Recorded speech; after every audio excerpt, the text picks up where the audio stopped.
Assalamualaikum warahmatullahi wabarakatuh. Yang terhormat Bapak Ibu penilai uji kinerja.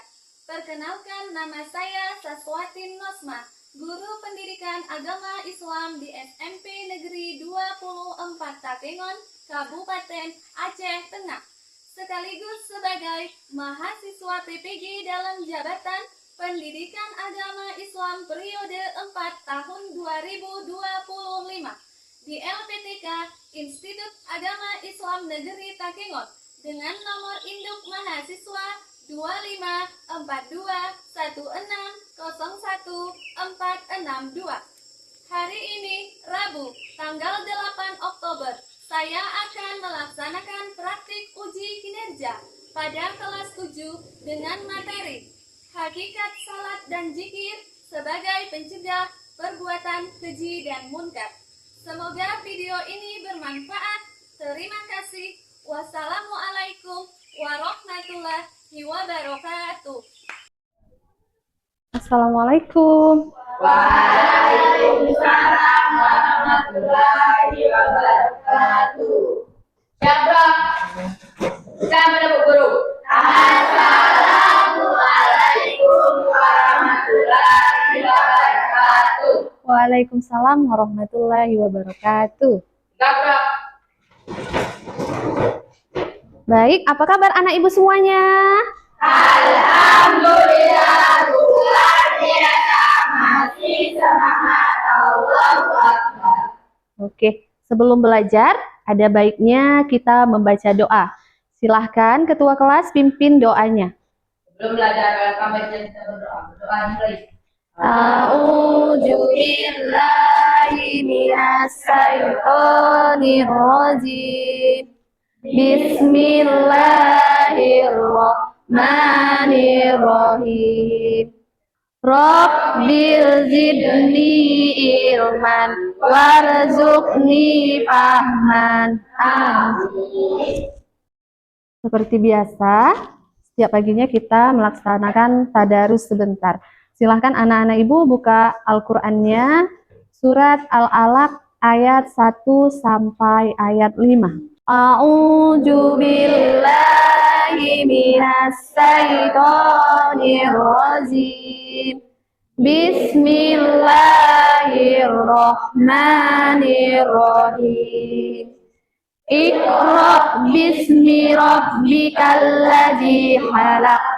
Khalaqal insana min 'alaq. Iqra wa rabbukal akram. Allazi 'allama bil qalam.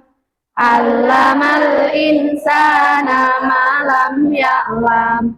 Sadaqallahul azim. Sebelum kita mulai pelajarannya, kita menyanyikan lagu nasional. Ibu persilahkan anak ibu berdiri. Silahkan.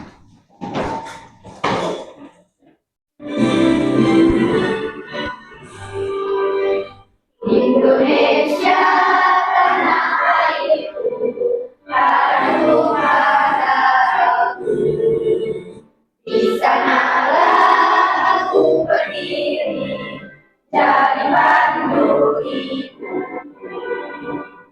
Indonesia kebangsaanku, bangsa dan tanah airku, marilah kita berseru, Indonesia bersatu.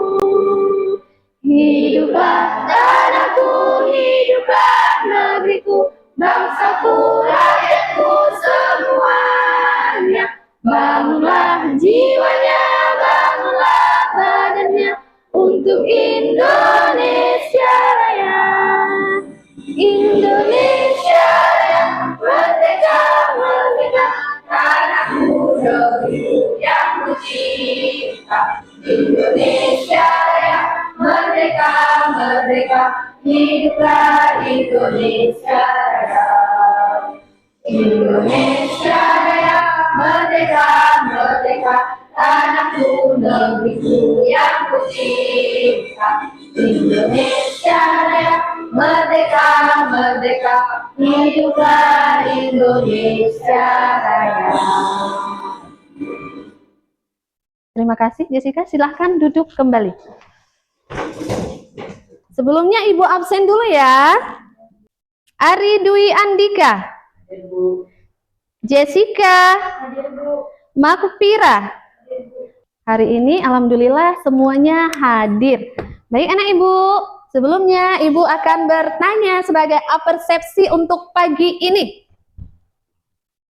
Sudah sholatkah semua tadi pagi? Sudah, Bu.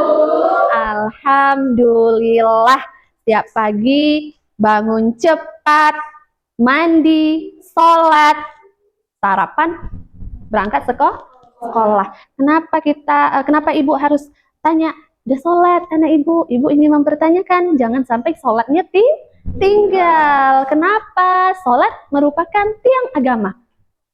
Barang siapa yang tidak mendirikan sholat, maka dialah yang meruntuhkan agama. Kalau sholatnya nggak didirikan, bagaimana? Nah, kalau sholat nggak dikerjakan, dosa nggak? Dosa ya, karena itu merupakan kewajiban kita. Nah, anak Ibu, sholat wajib yang kita laksanakan atau yang diperintahkan ada berapa? 5, Bu. Ada 5. Sholat apa aja? Subuh, zuhur, asar, maghrib, isya. Oke, setelah kalian melakukan sholat 5 waktu, apa yang kalian rasakan? Tenang, Bu. Iya, tenang. Kenapa tenang? Karena kita sudah menjalankan kewajiban kita. Nah, kalau kita nggak melakukan kewajiban kita rasa ada beban. Ada beban seakan-akan kita punya utang, kan? Iya, kita merasa ada utang yang belum kita lunasi. Nah, itulah sholat. Makanya jangan sampai meninggalkan sholat. Sholat bisa menjaga kita dari hal-hal yang tidak baik. Kenapa Bu Guru seperti itu? Karena dalam sholat kita membaca ayat Al-Quran, kita pahami maknanya. Ya kan? Nah, di dalam ajaran Islam kita diajarkan semua yang baik-baik. Di dalam hidup kita semua kebaikan yang diajarkan. Baik, anak Ibu. Nah, sekarang kita masuk di pelajaran kita, yaitu hakikat salat dan zikir sebagai pencegah perbuatan keji dan mungkar. Sebelumnya, Ibu akan menjelaskan tujuan dari pembelajaran kita. Nah, pembelajaran kita hari ini tujuannya agar kamu dapat memahami hakikat salat dan zikir dalam kehidupan. Kemudian, yang kedua, kalian dapat menjelaskan dalil nagli tentang salat dan zikir sebagai pencegah perbuatan keji dan munkar. Langkah-langkah pembelajaran. Nanti setelah kalian memahami materi atau menyimak materi yang Ibu sampaikan, kemudian Ibu suruh kalian bekerja di dalam kelompok. Ibu akan membagikan LKPD. LKPD itu akan kalian kerjakan bersama kelompok kalian. Saling memberi pendapat, kemudian saling mencari informasi. Kemudian informasi itu kalian rembukkan di dalam kelompok kalian. Nah, mana yang baik, yang bisa dipakai, atau mana yang bisa dipakai untuk mempresentasikannya, apakah sesuai, atau nanti ada argumen dari kawan-kawan boleh dipakai. Nah, kemudian setelah itu, hasil kerja kelompok kalian Ibu minta dipresentasikan di depan. Masing-masing kelompok presentasikan, gunakan bahasa yang terbaik. Nah, setelah itu nanti Ibu akan kasih refleksi. Nah, refleksi nanti untuk pribadi masing-masing siswa. Nanti dikumpulkan masing-masing. Kemudian yang terakhir nanti baru kita ambil kesimpulan dari pembelajaran kita. Biar nggak tegang sekali, yuk ice breaking dulu kita sebentar. Tepuk semangat. Semangat. Oke. Nah, yang pertama adalah makna salat. Secara bahasa, salat berarti mendoakan atau berdoa kebaikan, meminta kepada Allah. Sementara menurut istilah, salat adalah ibadah yang meliputi ucapan dan peragaan tubuh yang khusus. Dimulai dengan takbir, diakhiri dengan salam. Sekarang kita masuk di dalil tentang perintah salat. Nah, dalil tentang perintah salat itu terdapat pada Al-Quran surat Al-Ankabut ayat 45 yang artinya, bacalah kitab Al-Quran yang telah diwahyukan kepada Nabi Muhammad dan laksanakan salat. Sesungguhnya salat itu mencegah dari perbuatan keji dan mungkar. Dan ketahuilah, mengingat Allah itu lebih besar keutamaannya daripada ibadah lain. Allah Maha mengetahui apa yang kita kerjakan. Nah, di dalam ayat tersebut, dalam surat tersebut dijelaskan kita harus melaksanakan sholat. Perintahnya adalah melaksanakan sholat, baca kitab Al-Quran. Allah melihat segala apa yang ada di dalam dunia, karena Allah yang menciptakan. Kita menyadari karena sholat itu adalah kewajiban kita, ya. Jangan mengerjakan sesuatu yang dilarang. Di dalam Al-Quran itu sudah dijelaskan mana baik, mana buruk, maka kerjakan yang baik, tinggalkan yang buruk. Karena tujuan hidup kita cuma satu, beribadah. Nah, sekarang kita masuk di makna zikir. Zikir artinya menurut bahasa adalah ingat. Sedangkan menurut istilah, zikir artinya mengingat Allah Subhanahu wa Ta'ala. Kita diperintahkan untuk selalu berzikir kepadanya dengan mengagukan kekuasaan dan kebesarannya agar terhindar dari kesombongan. Nah, pernah nggak lihat ada seseorang kadang lagi berjalan pun dia berzikir, lagi duduk berzikir. Nah, dia berzikir mengingat keagungan Allah. Selalu mengingat. Kalau kita ingat sama Allah, pastinya Allah juga ingat sama kita. Tetapi kebalikan, kalau kita nggak ingat sama Allah, pastinya Allah juga nggak akan ingat kita. Karena kita tidak menyebut namanya. Apapun yang kita lakukan, kita harus selalu ingat sama Allah. Sering ucap astagfirullah, apapun yang terjadi. Nah, di dalam Al-Quran surat Al-Ahzab ayat 41, Allah Subhanahu wa Ta'ala berfirman, wahai orang-orang yang beriman, ingatlah kepadaku dengan mengingat namanya sebanyak-banyaknya. Kita harus ingat namanya sebanyak-banyaknya, sesering mungkin. Jangan ingat nama seseorang aja sering-sering. Ya, nama seseorang jangan diingat sering-sering. Belum tentu seseorang itu mengingat kita. Nah, yang paling utama yang kita ingat adalah Allah. Kapan? Waktu kita berzikir. Nah, cara-caranya bagaimana? Nah, cara-caranya yang pertama adalah zikir menggunakan hati. Zikir menggunakan hati itu contohnya kita bertafakur, merenung. Merenungkan ciptaan Allah. Langit dan bumi ciptaan Allah. Hewan, tumbuhan, manusia ciptaan Allah. Disitulah kita merenungkan betapa maha kuasanya Allah bisa menciptakan semuanya. Kita bisa nggak ciptakan? Tidak, karena kita juga merupakan ciptaan dari Allah Subhanahu wa Ta'ala. Nah, dengan zikir tersebut timbul di dalam pemikiran kita bahwa Allah itu adalah zat yang maha kuasa. Yang dikatakan zat yang maha kuasa bisa segalanya. Kemudian zikir dengan ucapan. Zikir dengan ucapan adalah mengucapkan lafal-lafal di dalamnya terdapat keagungan Allah. Contohnya ada tahmid, kemudian tahlil, takbir, membaca Al-Quran, dan salawat. Nah, anak ibu sering ibu suruh, ayo nak baca salawatnya. Sering kan? Nah, itu juga merupakan cara berzikir. Sambil jalan boleh.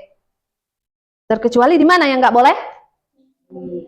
Iya, di kamar mandi, jangan. Itu tidak boleh. Kemudian yang ketiga, menaati perintahnya dan menjauhi larangannya. Nah, itu juga merupakan cara berzikir. Kalau menaati perintahnya dan meninggalkan larangannya, itu merupakan zikir dalam perbuatan. Contohnya, nih, abang-abang mau pergi jalan-jalan. Kemudian melihat sebuah pohon mangga. Wow, buahnya banyak sekali. Segar banget. Kan gitu. Cuaca lagi panas-panasnya. Enak kayaknya nih. Nah, ada terbesit di dalam hati mau ngambil. Kemudian teringat, itu bukan milik saya. Itu milik orang lain. Nah, itu juga contoh berzikir. Kemudian sekarang kita masuk di hakikat salat dan zikir. Nah, hakikat salat dan zikir. Hakikat salat dan zikir adalah sarana memperkuat hubungan spiritual dengan Allah melalui ibadah yang mendatangkan ketenangan, kedisiplinan, dan menjauhkan diri dari perbuatan buruk.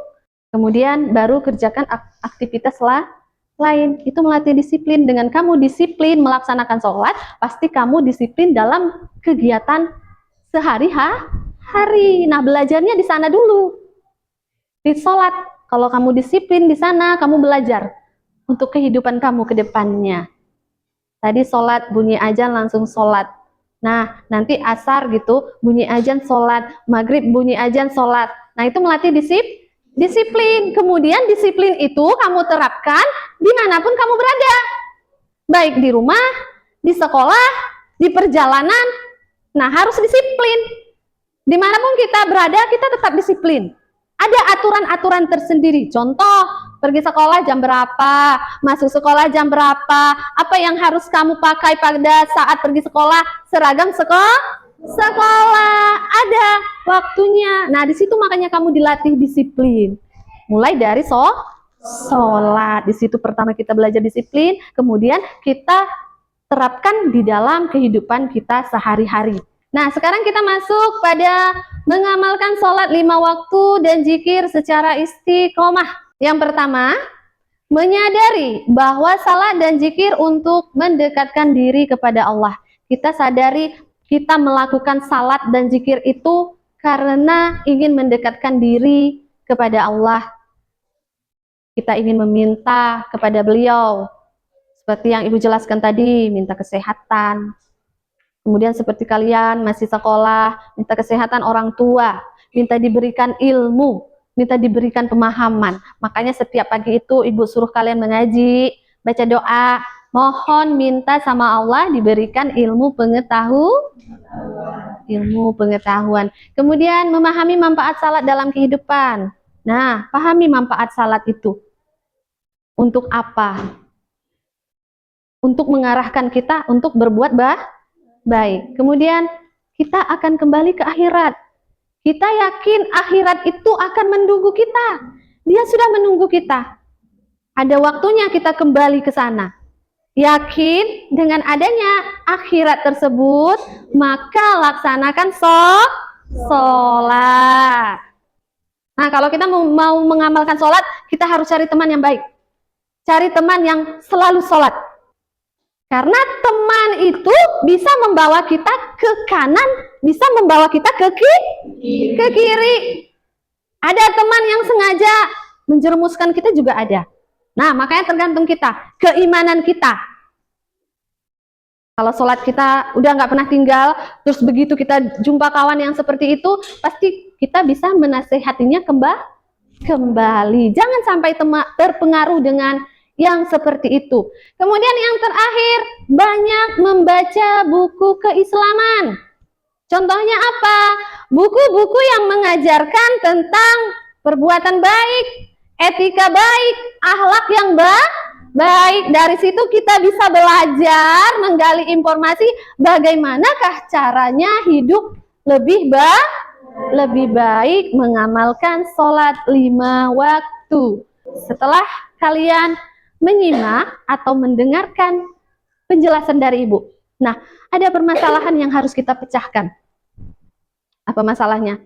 Masalahnya adalah bagaimana sholat dan zikir dapat mencegah kita dari perbuatan buruk. Nah, itu merupakan masalah yang harus kalian pecahkan. Sebelumnya, Ibu akan membagikan kelompok.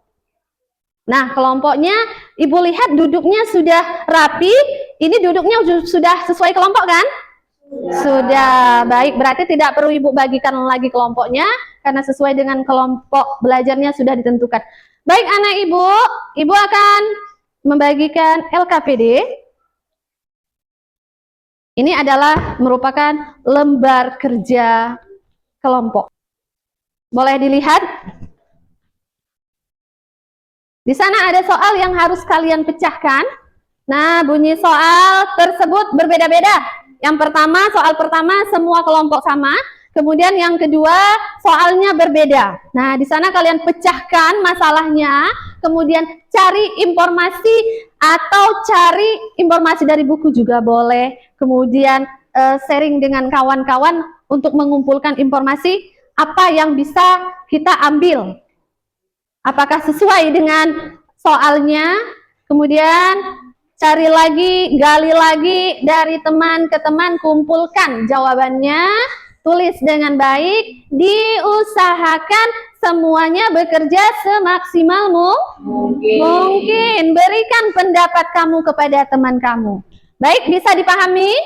Bisa, Bu. Bisa. Boleh kerjakan, silakan anak Ibu kerjakan. Jika ada yang tidak dipahami, boleh ditanyakan. Ada masalah, ada kendala? Yang tidak mengerti boleh ditanyakan ya? Saling bekerja sama ya? Bisa keluarkan pendapatnya dari salah satu teman, kemudian kumpulkan pendapat itu, ambil kesimpulannya. Kita harus mendengarkan pendapat teman. Mungkin pendapat teman itu lebih baik. Kita dengarkan, kemudian kita simpulkan, kita gabungkan dengan pendapat kita.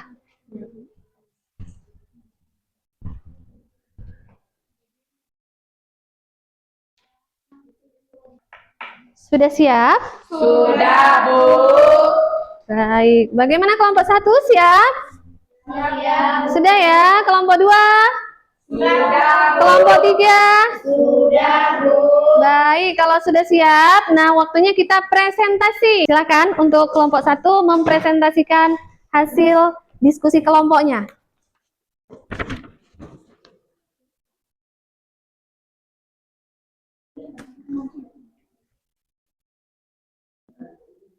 Assalamualaikum warahmatullahi wabarakatuh. Waalaikumsalam warahmatullahi wabarakatuh. Oleh teman kami Ajwa.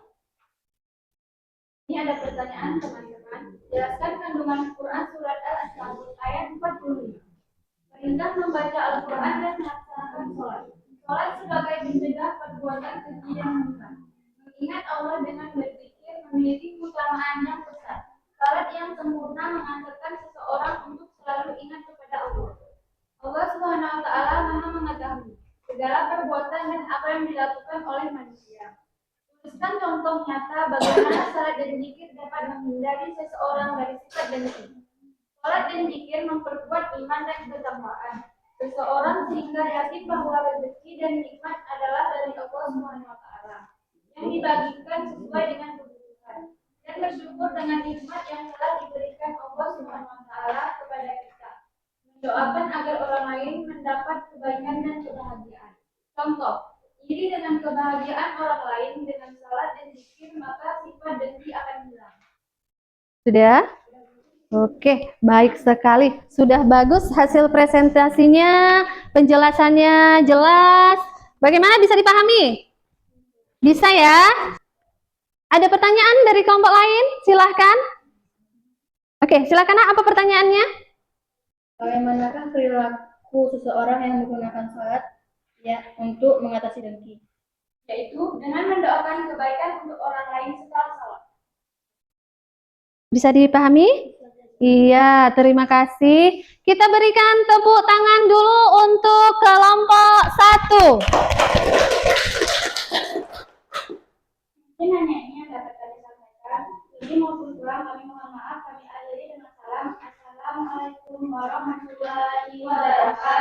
Waalaikumsalam warahmatullahi wabarakatuh.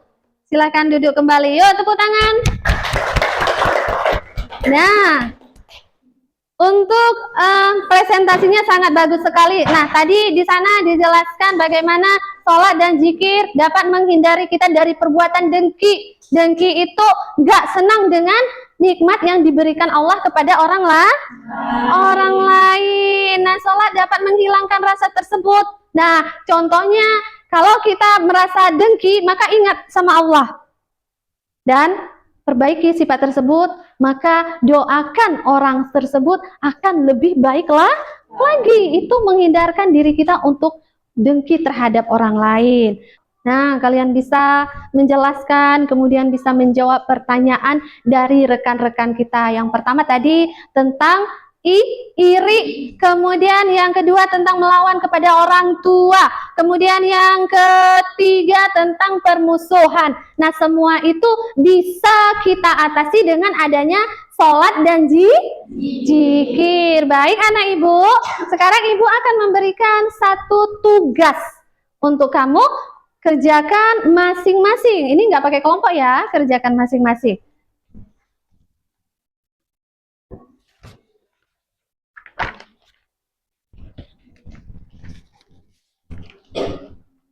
Coba diperhatikan tugasnya.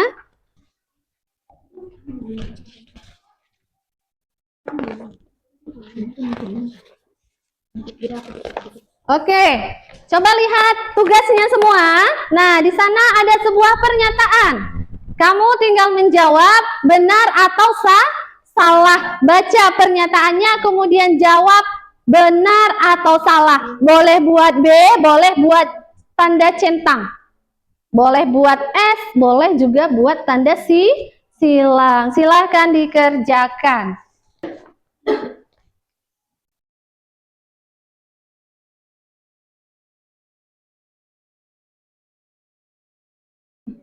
Sudah selesai? Boleh dikumpulkan. Yuk, masing-masing boleh kumpulkan pada satu temannya. Udah ya? Terima kasih. Yang lain sudah? Terima kasih. Oke, terima kasih. Baik anak ibu, untuk pelajaran hari ini kita ambil kesimpulannya. Sebelumnya kita ice breaking dulu biar tidak jenuh. Tepuk semangat.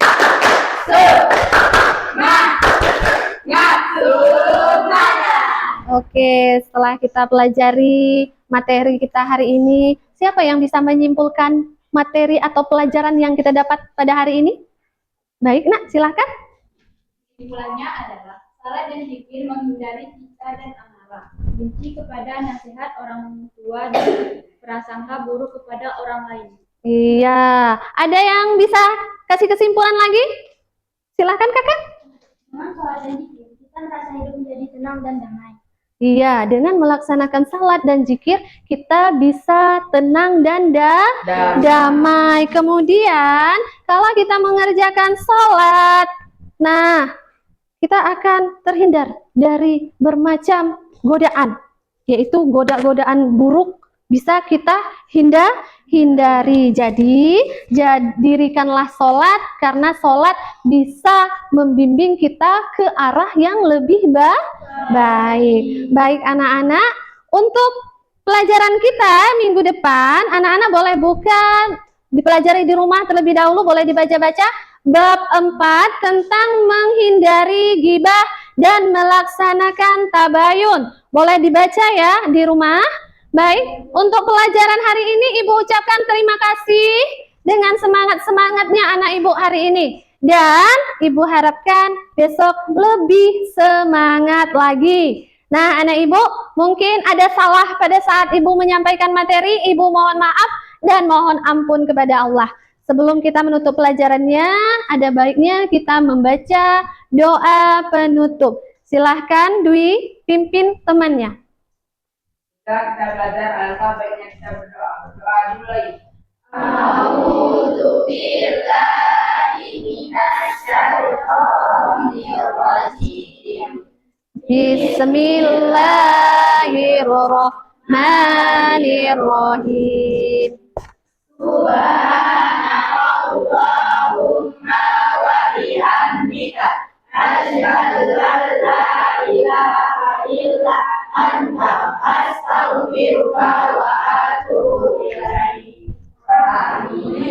Baik, pelajaran hari ini sampai di sini. Ibu ucapkan Assalamualaikum warahmatullahi wabarakatuh.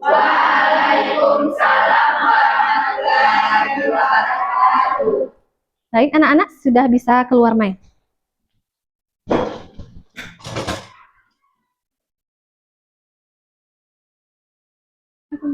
Waalaikumsalam. Terima kasih belajar hari ini. Waalaikumsalam. Waalaikumsalam. Waalaikumsalam.